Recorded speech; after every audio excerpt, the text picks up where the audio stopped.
Assalamualaikum warahmatullahi wabarakatuh. Alhamdulillahirabbil alamin.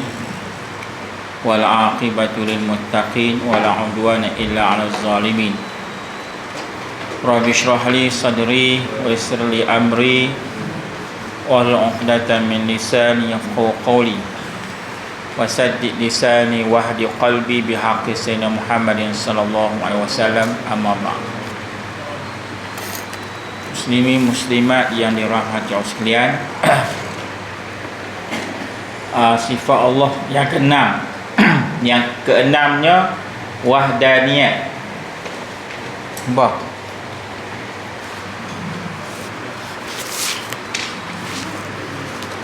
Wahdaniyat.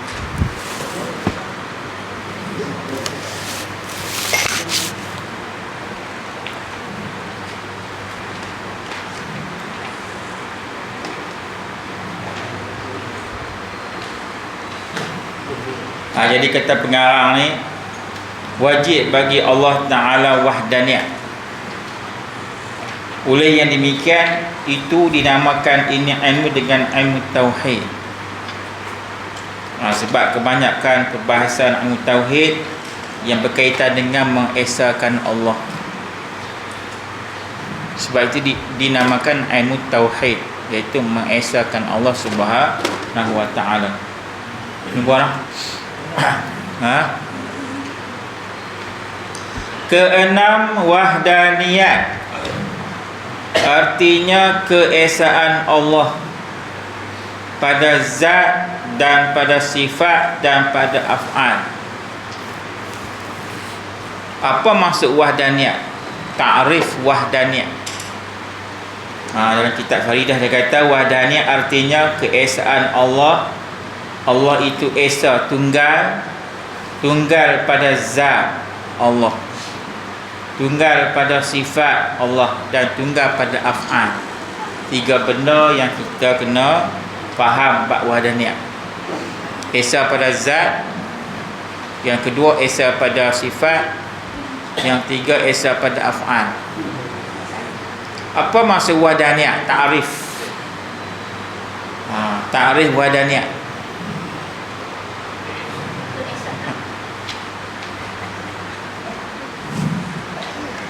Ta'rif wahdaniyat ibaratun.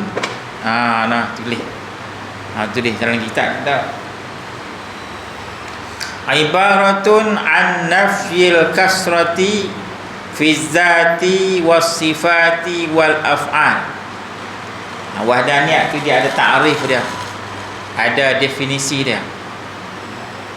Menghuraikan maksud wahdaniyat. Ibaratun an nafyil kasrati fi zat was sifat wal af'al. Apa maksud dia? Suatu ibarat. Ibarat ni satu kefahaman.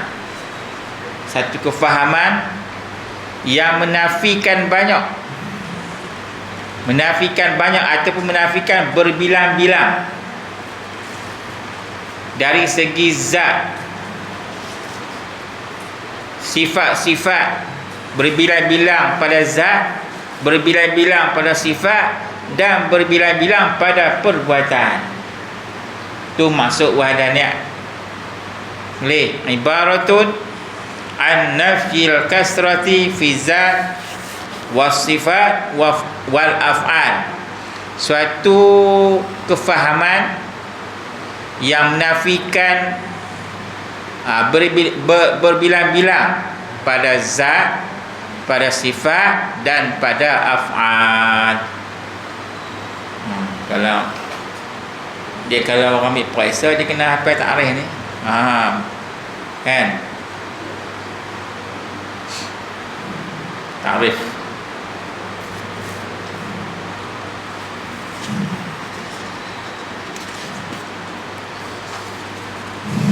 Sambung lagi. Tapi dalam syarah kitab ni dia urai panjang. Kita baca sikit syarah dia. Maka Quran itu, ini syarah kitabnya lah. Maka Quran itu ada kalanya menceritakan tentang tentang Allah dan asma-asma Allah, nama-nama Allah dan sifat-sifat Allah dan perbuatan-perbuatan Allah. Semua itu dinamakan tauhid ilmi, tauhid ilmiah. Ni dia cerita ilmu lah, cerita.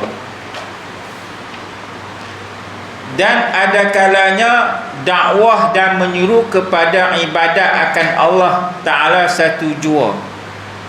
Maksudnya ada ayat-ayat yang menyuruh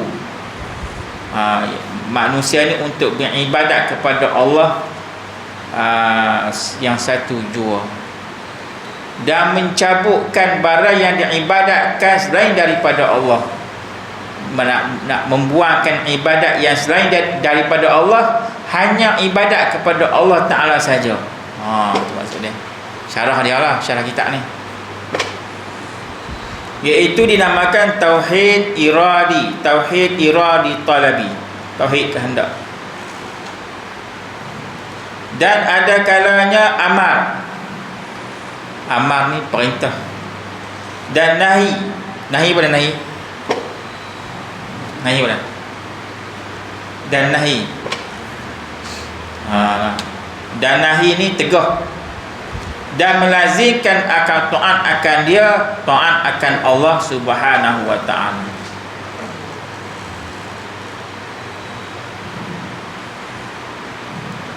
Ini panjang lagi. Kita kembali kepada tajuk asal. Ternafikan muntasil pada zat, dan makna bahawasanya Allah Ta'ala itu. Jumpa tak? Ternafikan muntasil pada zat. Ada tajuk tu dalam kitab Faridah kecil tu dah.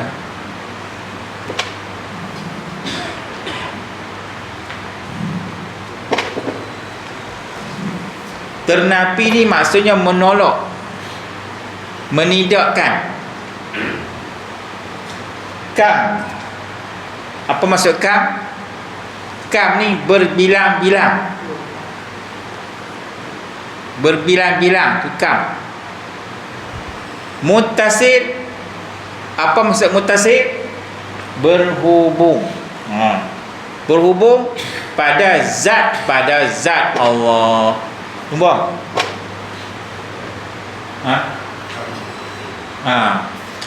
Ternapi maksudnya menidakkan. Kam tu maknanya berbilang-bilang. Mutasil berhubung pada zat Allah.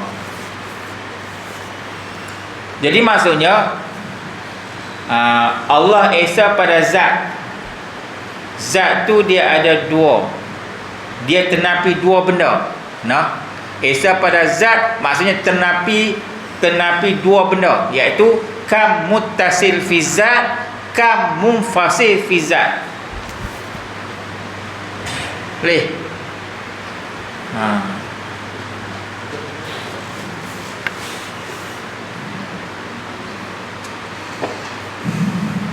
Kita tengok kam muttasil fi zat dulu.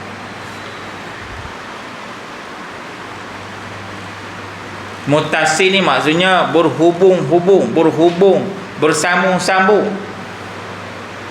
Maksud makna baru. Kam maksudnya berbilang-bilang ataupun banyak. Maksudnya zat Allah tu bukan berbilang-bilang,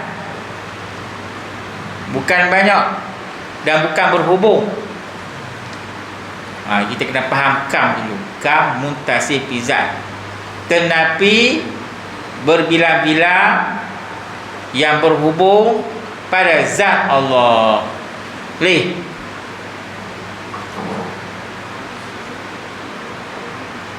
Boleh?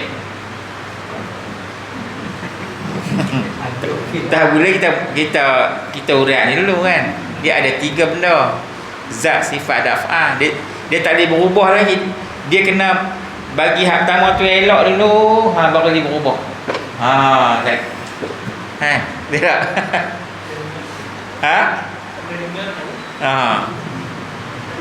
Orang faham tak?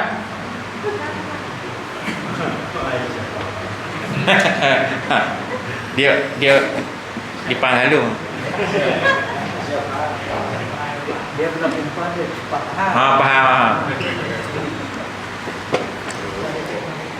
Jadi kam, kita tengok kam mutasil pada zat. Zat Allah Ta'ala ni tidak bercantum. Itu dia. Tidak bercantum ataupun tidak tersusun. Tidak tersusun, tidak berhubung, tidak tercantum. Habis dah makna lah. Abang apa pun tak tahu lah.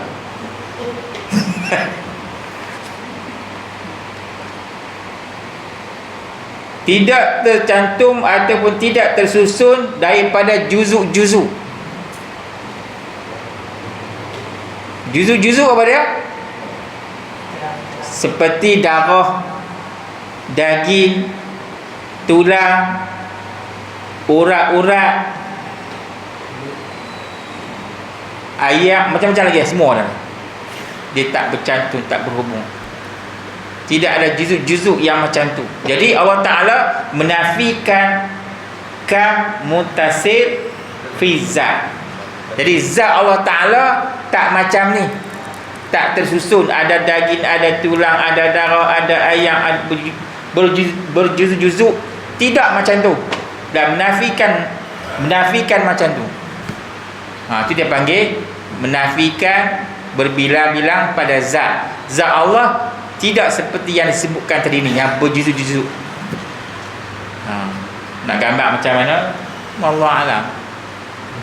Apabila lemah daripada al-ajizu an idrakun, dalam tauhid kata lemah daripada mendapatkan zat Allah, itulah dikatakan kenal dah. Maksudnya kalau dia boleh cerita macam ni, itulah orang yang kenal Allah. Kalau orang tanya zat Allah macam mana? Tak tahu. Juzuk tu apa? Hak tu orang tak kenal. Kalau dia boleh cerita macam ni, itulah orang yang kenal dah Allah. Mudah aja. Lemah daripada mendapat dikira mendapat.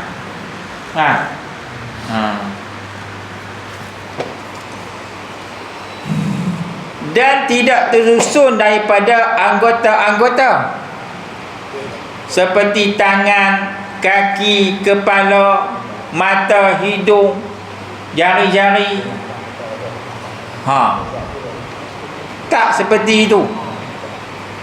Kalau seperti itu bukan. Bukan.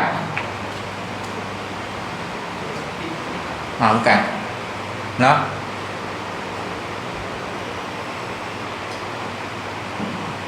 Jadi zat Allah tak macam tu, tak tersusun. Sebab tu dia kata kam ternapinya, maksud menolak, menidakkan berbilang-bilang pada zat Allah. Jadi zat Allah tidak seperti yang disebutkan tadi ni, berjuzuk-juzuk, bersusun, ada darah, daging, kepala, tangan. Tidak macam tu.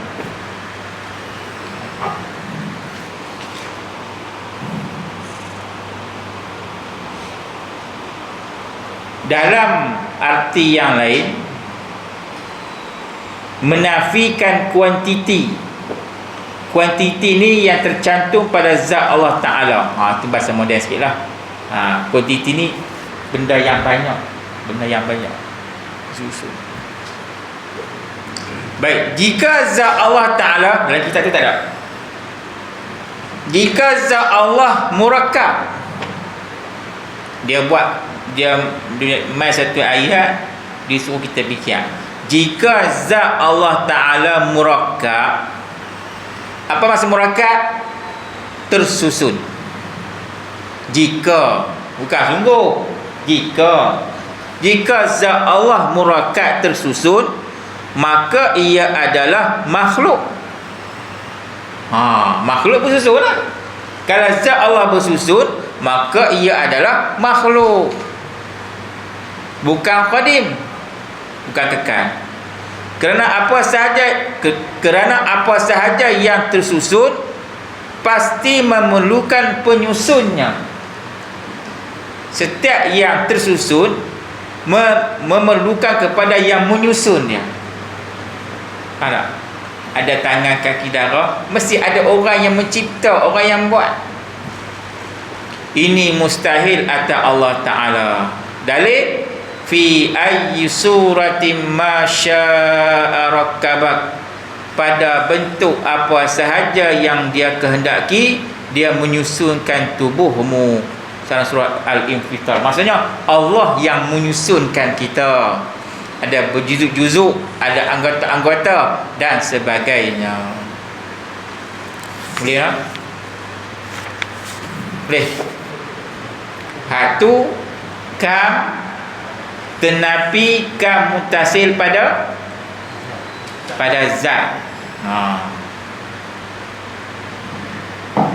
Faham? Faham? Nampak? Nampak kira okey lah. Hendak lagi. Ya, muslimat je lah, faham? Dia kena tanya. Ha?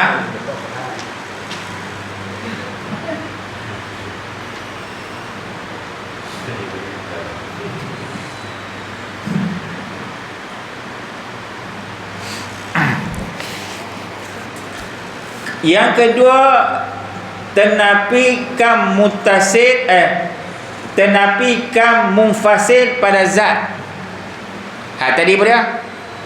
Tenapi kam mutasil pada zat. Lagi dia clear pun ni mutasi munfasil memang mana pula.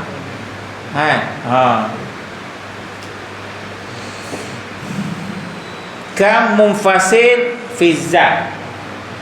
Kam berbilang-bilang, munfasil bercerai-cerai, tidak berhubung. Munfasil, maksud munfasil bercerai ataupun berpisah, tak berhubung. Tadi berhubung, mutasil berhubung. Yang ni munfasil tak berhubung.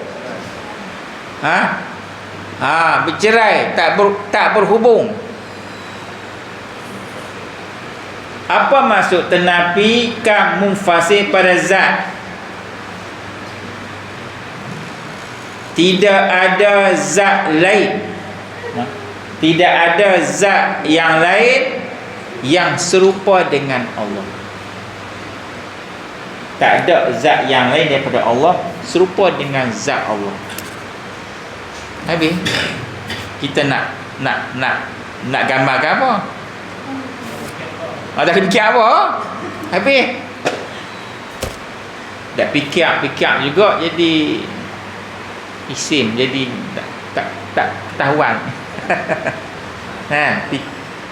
Fikir benda yang disuruh fikir saja. Atas pada itu serah pada Allah. Tidak ada zat lain yang serupa dengan zat Allah Ta'ala. Jadi maksudnya menafikan berbilang-bilang yang bercerai pada zat Allah. Tidak ada zat yang lain serupa dengan zat Allah. Okay.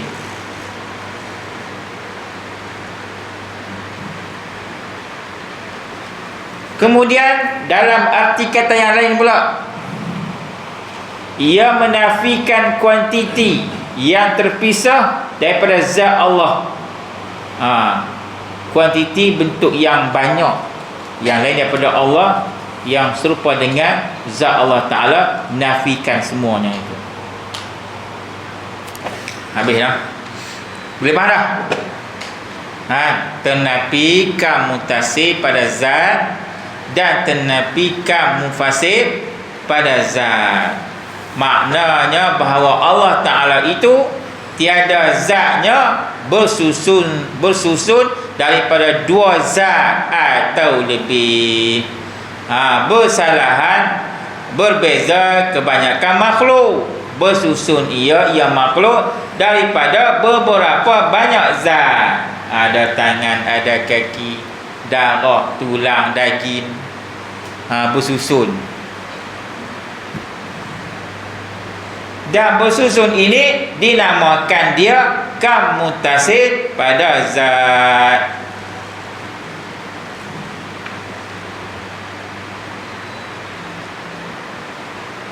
Boleh. Boleh. Huraian ni setakat tu lah. Mana kata zat Allah ni dia tidak bercerai dan tidak bercampur.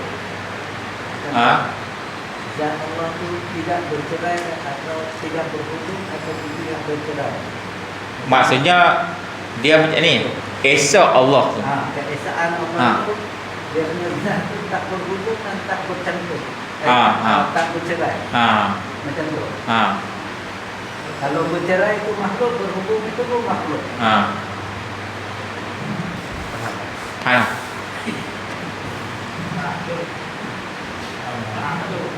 tak? Sikit. Nampak sikit. Masuk esa Allah pada zat.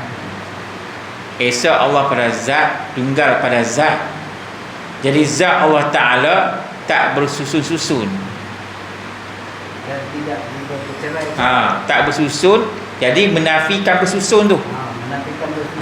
Menafikan dia bercerai. Bercerai. Faham lah tu. Faham.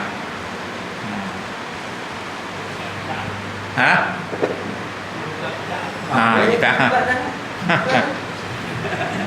dia kitab lagi besar, syarah besar tau. Orang beli yang kecil je. Ada RM3 je. Tu berapa puluh? 150. Masih 50? 150. Sama saya kok. Mahal. Mahal tak mahal.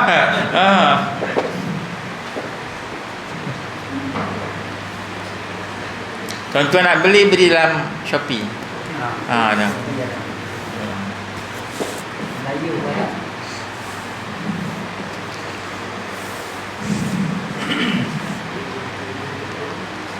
Yang kedua tadi, tenafikan munfasih pada zat dan bahawasanya Allah Ta'ala tiada ada yang menduai baginya pada zat. Zat dia tidak ada dua, maka jadi ia berbilang-bilang. Dan berbilang ini dinamakan kam munfasih pada zat, dan dua kam ini tenapi keduanya dengan wahdaniyah pada zat Allah SWT. Yang kedua, esa pada sifat. Tengok kedua pula, esa pada sifat. Maksud esa pada sifat ni, sifat Allah Ta'ala tidak bersusun daripada dua sifat atau lebih. Dia satu sifat saja, bukan dua, bukan tiga. Maksud esa pada sifat, sebab itu dinamakan esa. Esa itu tunggal. Tunggal ni maksudnya satu saja, satu sifat. Kalau bukan dua dan bukan tiga. Bermaksud sifat Allah tidak bersusun daripada dua sifat atau lebih daripada jenis yang sama. Dua kudrat, tiga kudrat. Tak boleh. Kalau dua kudrat, tiga kudrat jadi lemah. Satu saja, tunggal. Satu kudrat, satu iradat, satu sama. Sampai habis. Daripada jenis yang sama, seperti dua atau tiga sifat kudrat. Esa ini menafikan dua kam, iaitu kam muttasil fi sifat, kam munfasil fi sifat. Ni hak kedua pula.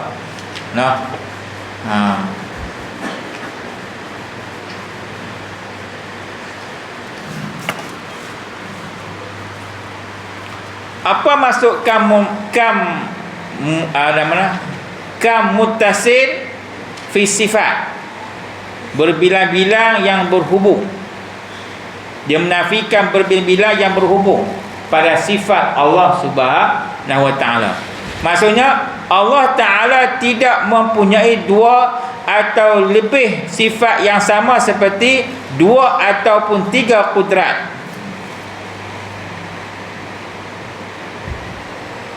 Boleh.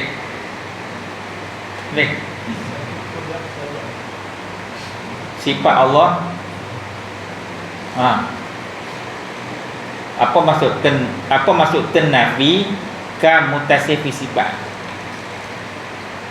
Tenafikan mutasi fi sifat. Apa maksudnya?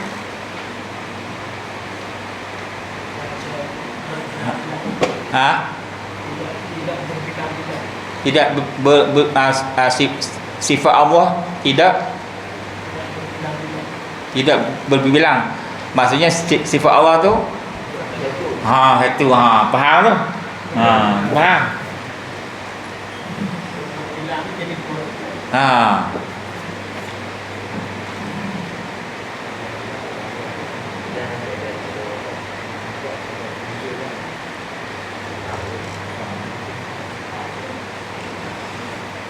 Dalam arti kata yang lain, ia menafikan kuantiti yang tercantum pada sifat Allah Ta'ala.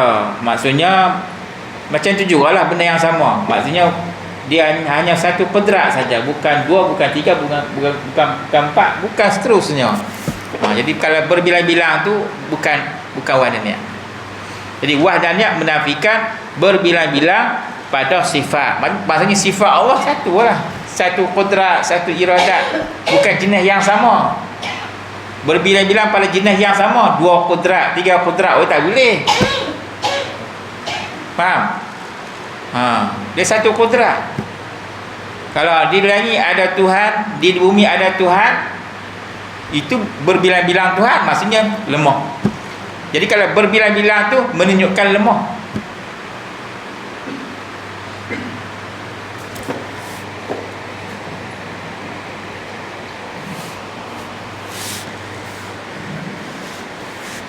Dan bahawasanya Allah Ta'ala tiada baginya 2 sifat atau lebih daripada jenis yang satu, jenis yang sama lah, seperti 2 qudrat atau 3 qudrat. Dan berbilang-bilang pada sifat ini dinamakan kam muntasil fi sifat. Seterusnya tenafi kam munfasil pada sifat. Kam munfasil pada sifat.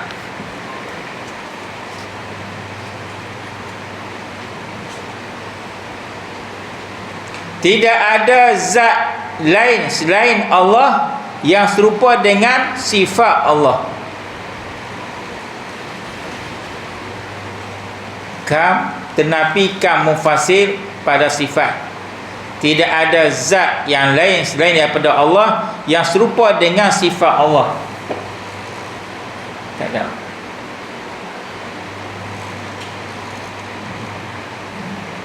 Dia menafikan sifat yang lain serupa dengan sifat Allah.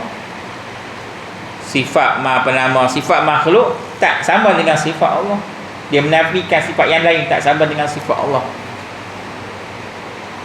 Dalam arti kata yang lain, menafikan kuantiti yang terpisah daripada sifat Allah Subhanahu wa Ta'ala.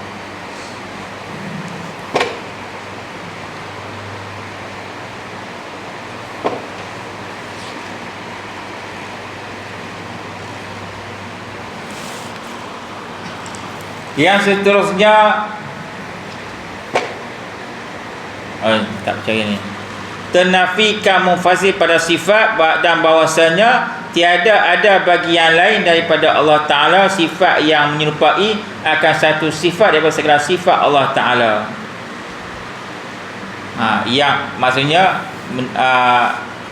tidak ada sifat yang lain yang sama dengan sifat Allah. Sifat yang lain daripada Allah tak sama dengan sifat Allah Subhanahu Wa Ta'ala, dan menyerupai sifat yang lain bagi sifatnya. Maksudnya sifat yang lain dia menafikan menyerupai sifat yang lain bagi sifat Allah Ta'ala. Kenapa? Ni dinamakan kam munfasil pada sifat. Bercerai ni maksudnya tak sama lah. Dia menidak dan menafikan persamaan. Dan 2 kam ini tenapi keduanya dengan wahdaniyat pada sifat Allah Subhanahu Wa Ta'ala. Tenapi kam mutasi pada af'al. Ini akhir sekali. Tenapi kam mutasi pada af'al bahwasanya Allah Ta'ala tiada baginya perbuatan yang menyekutui akan dia pada oleh yang lain, dan sekutu ini dinamakan kamutasi pada af'al. Apa maksud dia? Maksud dia tidak ada perbuatan yang lain yang sama dengan perbuatan Allah. Perbuatan yang lain daripada Allah tak sama dengan perbuatan Allah.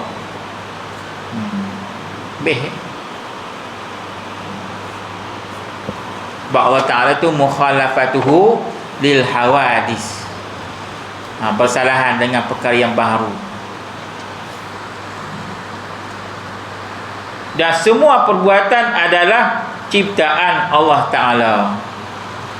Wallahu khalaqakum wa ma ta'malun. Allah menciptakan kamu dan perbuatan kita. Perbuatan kita ni semua ciptaan Allah, tak terkeluar daripada perbuatan Allah Subhanahu wa Ta'ala.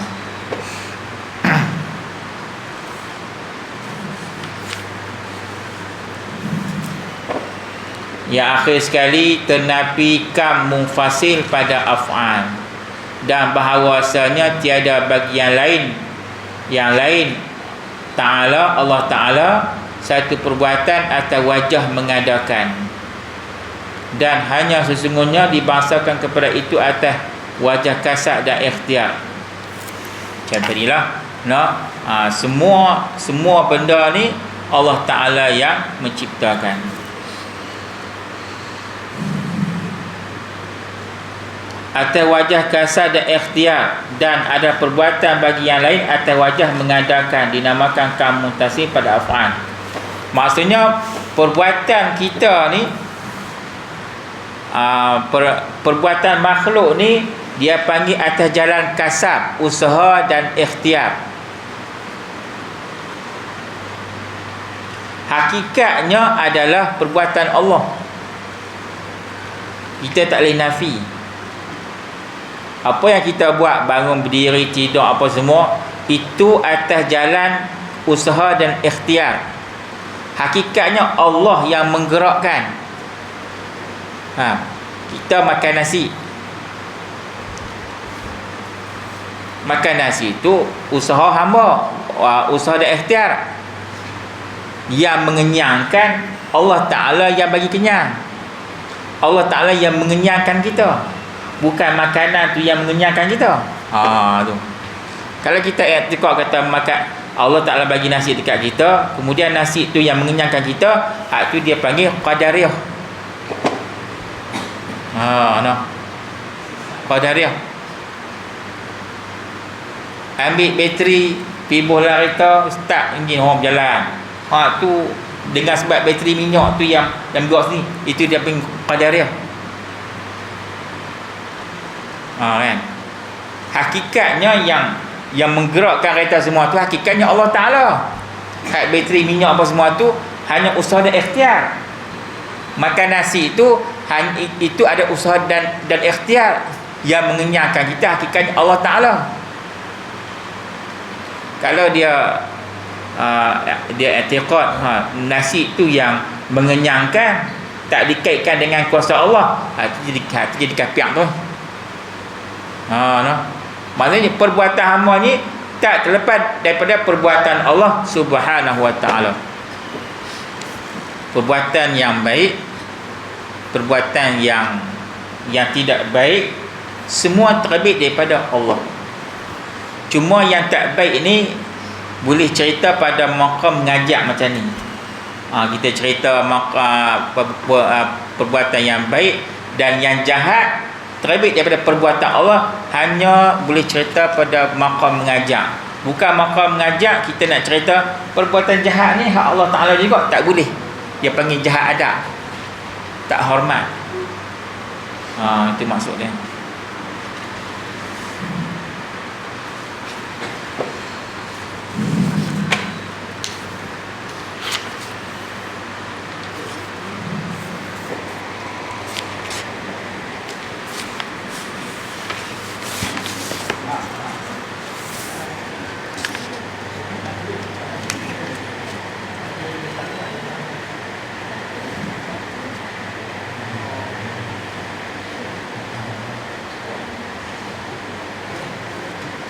Jadi dalil, apakah dalil wahdaniyah?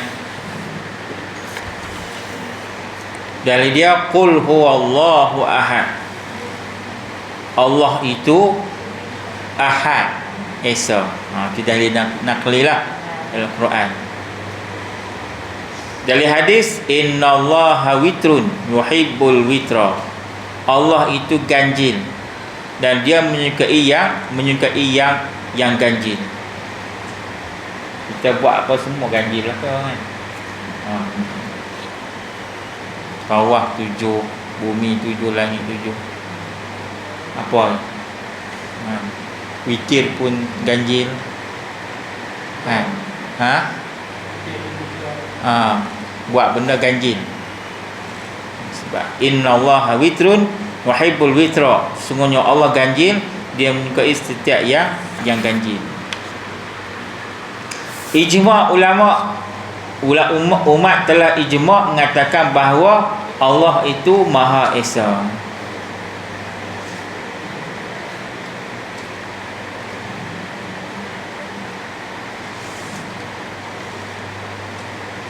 Jika Allah Ta'ala bukan Esa, yakni wahdaniyat, tentulah Allah banyak lebih daripada Esa. Jika Allah Ta'ala lebih daripada satu atau banyak, maka ia menunjukkan dia lemah. Itu sebab dia kata Esa pada zat, sifat dan af'al. Jika dia lemah, makhluk termasuk alam maya ini tidak akan ada. Tak ada lah. Dengan adanya makhluk termasuk alam maya yang terbentang luas yang dapat dilihat sekarang, yang menunjukkan Allah Ta'ala adalah Esa, tidak berbilang-bilang, yakni banyak. Kesimpulan dalam kitab ni, setelah diketahui dengan yakin bahawa telah sabit, yakni tetap dan nyata bahawa Allah Ta'ala bersifat dengan sifat wahdaniyat, Esa, melalui dalil naqli, dalil nas, dalil akli, dalil akal, maka mustahilah Allah Ta'ala berbilang-bilang.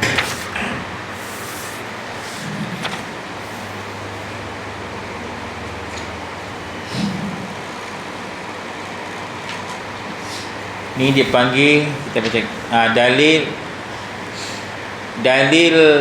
tawarud dan dalil tamanu.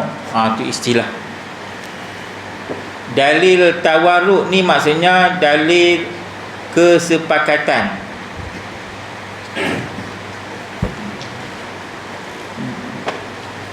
Dalil tamanu perselisihan. Apalah kita dengar apa? Apa maksud tawarud?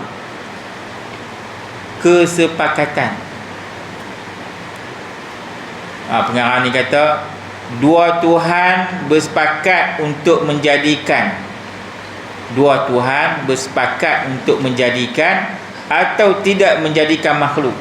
Dua Tuhan pakat nak cipta makhluk ataupun tidak menciptakan makhluk.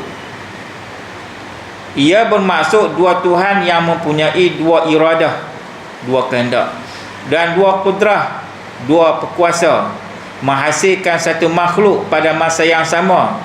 Ia adalah mustahil, kerana tidak mungkin berlaku dua pemberi kesan, iaitu Tuhan, untuk menghasilkan satu kesan, iaitu makhluk, pada masa yang sama.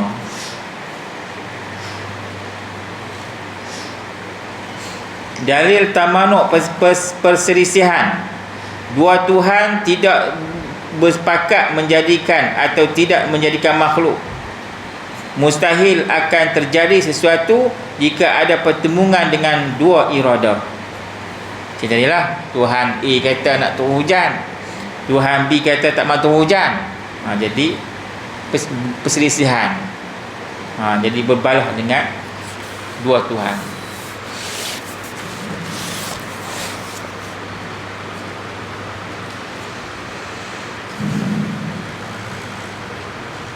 Dalam kitab ni sebut, maka wajib kita i'tiqad bahawa Allah Ta'ala itu satu pada zat, dan satu pada sifat, dan satu pada af'al. Itu dia punya kesimpulannya. Wajib kita sebagai orang Islam i'tiqad Allah Ta'ala esa pada zat, esa pada sifat, esa pada af'al. Maka hakikatnya itu, hakikat zat Allah, sifat Allah, af'al Allah majhul, tak tahu. Tiada dapat diketahuikan hakikatnya. Hakikat zat Allah kita tak tahu, majhul. Maka kita serahkan pengetahuan itu kepada Allah Ta'ala. Jangan dipikirlah zat Allah macam mana, sifat macam mana, apa macam mana, jangan fikir. Nabi kata apa? Tafakkaru fil khalqi wala tafakkaru fil khaliq. Fikirlah kamu pada kejadian Allah. Tengok bukit buka, gunung gandang, kan? Pokok yang hijau menyebabkan kita dekat dengan Allah. Banyak fikir akhirat. Jangan dipikir benda-benda yang tak disuruh fikir, kan? Hak ni Nabi Allah dan Nabi pun suruh fikir benda ciptaan Allah. Fikirlah, kan? Tengok pokok besar macam mana. Dan janganlah kamu berfikir tentang Khaliq, iaitu tentang zat Allah Subhanahu wa Ta'ala. Jangan fikir about zat Allah.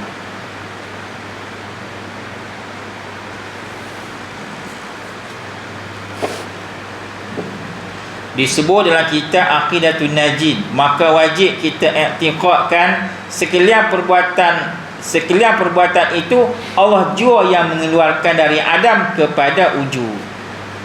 Nah, dalam kitab Aqidatun Najid sebut kita wajib i'tiqad sekalian semua perbuatan itu Allah yang mengeluarkan, mengadakan daripada tiada kepada wujud, daripada Adam kepada wujud.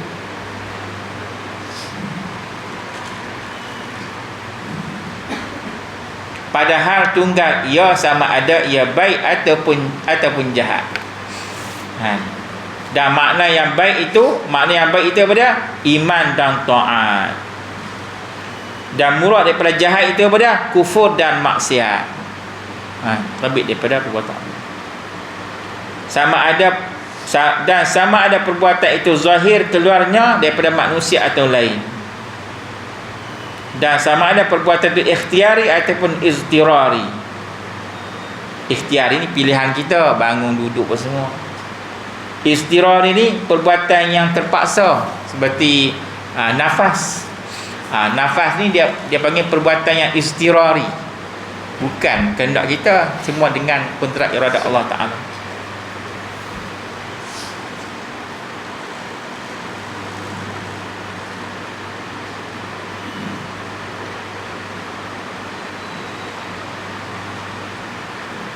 Ini banyak uraian lagi.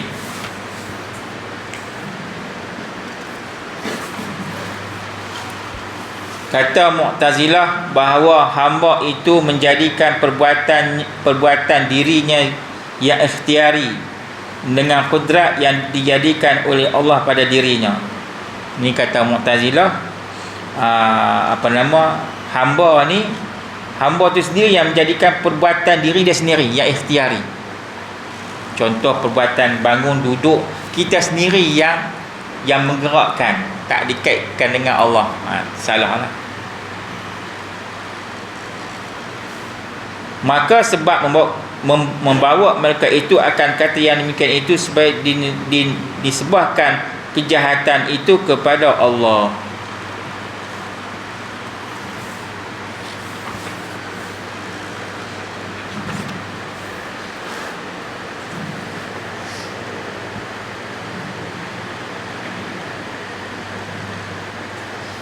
Faham?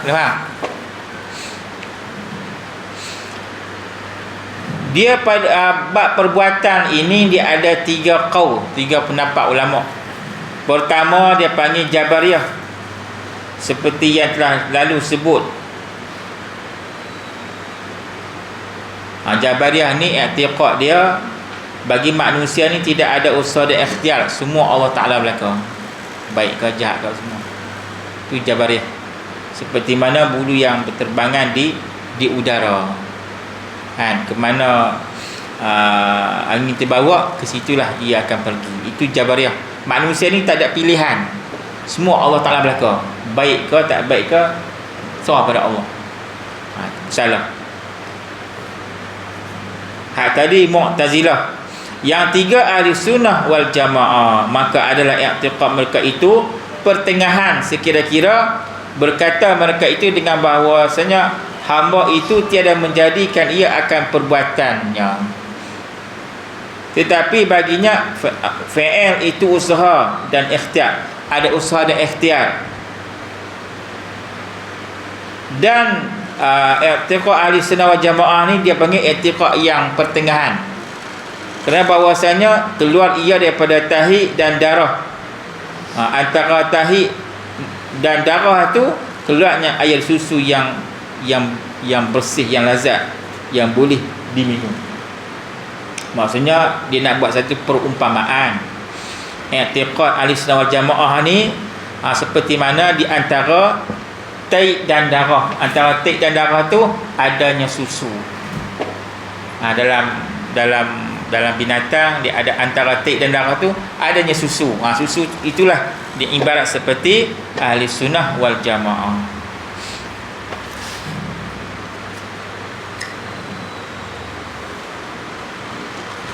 Mustahil lawannya tiada esa, dan mustahil lawannya iaitu tiada esa pada segala yang tersebut itu, yakni pada zat, pada sifat, pada af'al. Itu lawan dia. Lawan bagi wahdaniyah iaitu tidak esa pada zat, pada sifat dan pada af'al.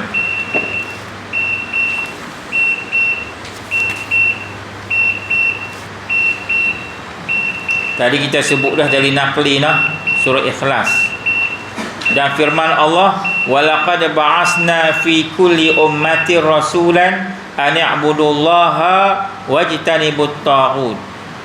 Dan sesungguhnya kami telah mengutuskan dalam kalangan tiap-tiap umat seorang rasul. Tiap-tiap umat ni ada rasul.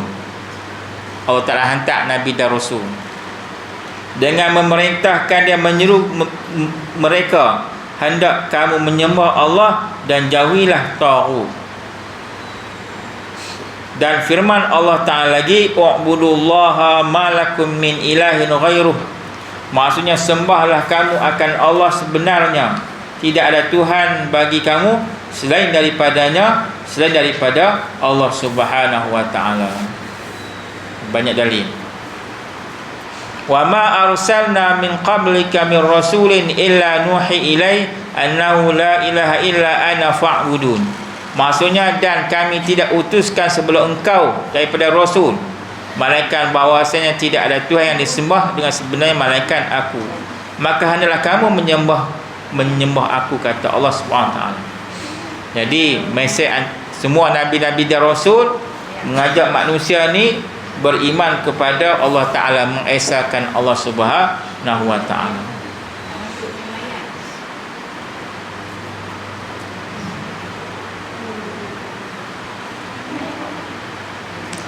Telah maklum bahawa sifat wadaniyah itu menafikan juzuk-juzuk pada Allah Ta'ala. Maka arti juzuk itu barang yang tersusun satu benda daripadanya, di mana tidak dinamakan sesuatu malaikat apabila tersusun.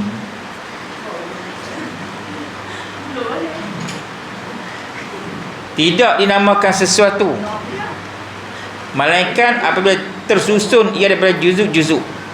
Maksudnya kalau sebut sesuatu mesti benda tu bersusun. Tak dinamakan sesuatu kecuali benda tu tersusun. Faham tak? Jadi kita kata suatu benda yang sesuatu tu. Jadi sesuatu tu, istilah sesuatu tu benda yang tersusun. Ada tak benda yang sesuatu yang tak tersusun? Tak ada.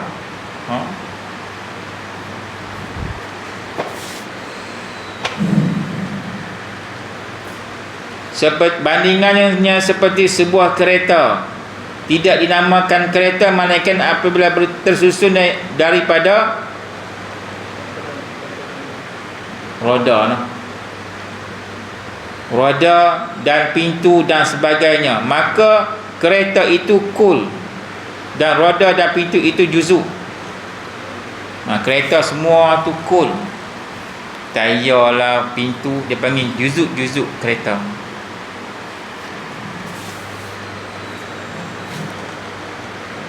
Ni panjang lagi. Jadi ala kulihat kita dah faham dah, noh. Maksudnya wahdaniyah pada zat, sifat dan af'al, kan? Ya, ada lagi dalil.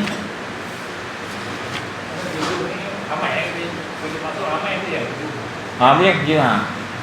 Boleh. Kita ada seorang kita pergi. Tanya kita main bola, bukan main ramai, boleh tak? Boleh. Boleh juga kita berdoa kan? Boleh. Jadi kita tanya main bola, kita main ramai kan? Salah apa dulu nah. Itu salah. Tu lah.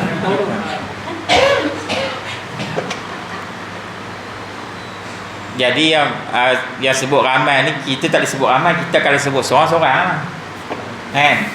Kami main ramai ni, tapi padahal dia main seorang je. Jadi perkataan kami ni dia hanya Allah yang boleh sebut. Kami ni menunjukkan kekuatan, keunggulan.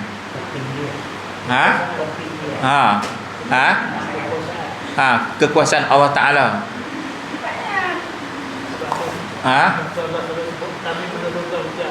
Kami menunggu hujan. Kalau kita sebut kami, seolah situ ada sifat sombong dan takbur. Sifat sombong dan takbur ni, sifat riak, wujud semua ni, itu sifat Allah. Manusia tak boleh ambil. Sebab itulah kita tak boleh guna perkataan kami. Kami ni menunjukkan kekuatan. Kami tu banyak. Jadi kita seorang, kita sebut kami tak main, menunjukkan kita ni ada seolah sifat yang bangga diri, sebut kami. Sebab tu kita kena sebut saya, kan? Saya. Kalau bahasa Arab dia sebut ana. Bahasa Melayu kata saya. Tapi kita nak sebut ana pun kita kena berhati-hati, takut terambil dari perkataan iblis. Iblis kata apa? Ana khairum minhu. Aku. Tak boleh. Ataupun perkataan aku. Kita dah mungkin dia orang tu dia tak fikir benda-benda macam tu, cuma itu cara adat saja kan. Kami memang seorang je, tapi dia tak nak niat apa-apa, tak apa, kan? Kan? Kami memang seorang saja. Tapi kalau dia niat sebut kami tu nak tunjuk hebat, megah, tu tak boleh lah, kan? Sebab tu ada setengah ulama, orang tanya dia, tanya dia satu benda, dia kata ana saya. Dia sebut ana, lepas tu dia sebut saya balik. Sebab apa? Sebab takut terambil perkataan iblis. Iblis kata apa? Apabila Allah Ta'ala perintah iblis sujudkan Nabi Adam, usjudu li Adam fasajadu ila iblis, kan? Iblis kata apa? Ana khairum minhu. Aku lebih baik daripada Adam. Khalaqtani min nar. Aku dicipta daripada api. Wa khalaqta min tin. Adam cipta daripada tanah. Jadi kata iblis ana. Sebab tu ulama tersebut disebut ana, saya. Takut terambil tu. Tu maksud orang yang merendahkan diri lah. Tapi kalau sebut ana tak salah, kan? Cuma orang yang warak, orang yang tasawuf dia tinggi, warak, dia takut terambil perkataan iblis. Ana tu saya lah. Kalau bahasa kita ni aku lah. Aku. Boleh. Boleh. Itu bahasa yang ada, kan? Kalau bahasa cakap dengan guru, kami tak main pun, jadi dia bertembung lah, kan? Perkataan kami tak boleh. Macam mana kalau yang ada setengah-setengah kitab dia penulis tu pengarang kitab tu dia kata, maka kitab ini kami namakan dengan sia-sia. Jadi bagaimana perkataan kami yang dia itu kembali ikut dia huraian macam mana. Ada setengah kitab dia kata hamba hamba mengarang kitab ni pun ada. Ada setengah kitab, saya mengarang kitab ini dengan nama Allah. Ada kata kami, itu terpulang masing-masing lah. Tapi kata kami itu memang tak boleh lah kan. Mungkin dia buat ramai-ramai kot. Mungkin kami tu dia ramai. Yang mengarang kitab tu ramai, kami. Kan? Mungkin kalau disebut saya, dia pasal aku ni hebat lagi, orang tak hebat, aku baik aku sebut saya. Mungkin macam tu juga. Kan? Kalau dia sebut kami, mungkin dia nak merendahkan diri. Bukan dia seorang saja, orang lain pun ada lagi kan. Mungkin dia macam-macam petafsiran, masing-masing niat lah kan. Niat.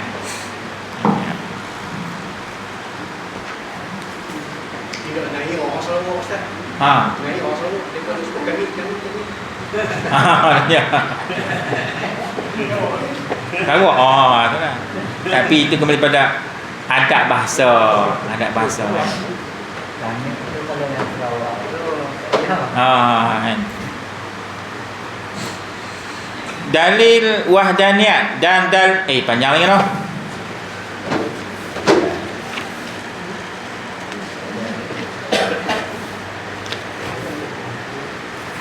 Kita sama semulalah dalil wahdaniyat. Wallahu alam. Bismillahirrahmanirrahim. Alhamdulillahirabbil alamin wassalatu wassalamu ala asyrafil anbiya'i mursalin wa ala alihi washabbihi ajma'in. Allahumma anfa'na bima 'allamtana wa 'allimna ma yanfa'una warzuqna 'ilman yanfa'una bihi walhamdulillah.